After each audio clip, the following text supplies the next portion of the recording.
ହଠାତ୍ ମାଡ଼ି ଆସିଲା କାଳ ବୈଶାଖୀ ଆଉ ସବୁ ଧୂଳିସାତ୍ କରି ଚାଲିଗଲା।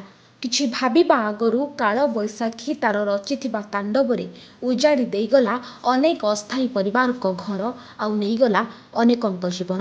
ଆଜି ଅପରାହ୍ନ 12ଟା ପରେ ହଠାତ୍ କଳାହାଣ୍ଡିଆ ମେଘ ଘୋଟି ଆସିବା ସହ ଜୋରରେ ବର୍ଷା ପବନ ହୋଇଥିଲା। ଏହା ସହ ବଜ୍ରପାତ ମଧ୍ୟ ହୋଇଥିଲା। କଟକ ଜିଲ୍ଲାରେ ମଧ୍ୟ ଏହାର ପ୍ରଭାବ ଦେଖିବାକୁ ମିଳିଛି।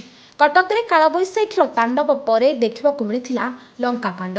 କାଳବୈଶାଖୀ ବର୍ଷା ଓ ପବନରେ ନୂଆପଡ଼ା ବାଲିସାହି ଅଞ୍ଚଳରେ ଦୁଇଟି ଅସ୍ଥାୟୀ ଟେଣ୍ଟ ଭାଙ୍ଗିଯିବା ପରେ ସୃଷ୍ଟି ହୋଇଛି ଏମିତି ପରିସ୍ଥିତି। ଉତ୍ତ୍ୟକ୍ତ ଲୋକଙ୍କ ଆକ୍ରମଣରେ କଟକ ମହାନଗର ନିଗମର ଜଣେ କର୍ମଚାରୀ ଆହତ ହୋଇଥିବା ଜଣାପଡ଼ିଛି।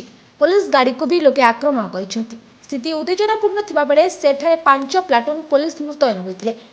ବଡ଼ ମେଡିକାଲର ସମ୍ପ୍ରସାରଣ ପାଇଁ କଟକ ମାଲଗୋଦାମ ବେହେରା ସାହିରେ ରହୁଥିବା ବସ୍ତି ବାସିନ୍ଦାଙ୍କୁ ଉଚ୍ଛେଦ କରିବା ପରେ ନୂଆପଡ଼ା ବାଲିସାହି ଅଞ୍ଚଳରେ ସିଏଲସି ପକ୍ଷରୁ ଟେଣ୍ଟ କରାଯାଇ ଥଇଥାନ କରାଯାଇଥିଲା।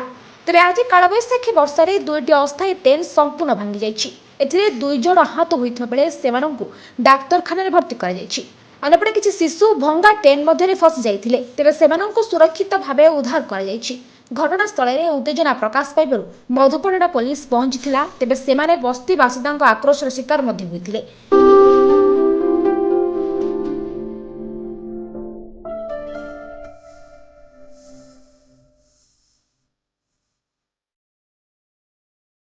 Bureau report, reporters today.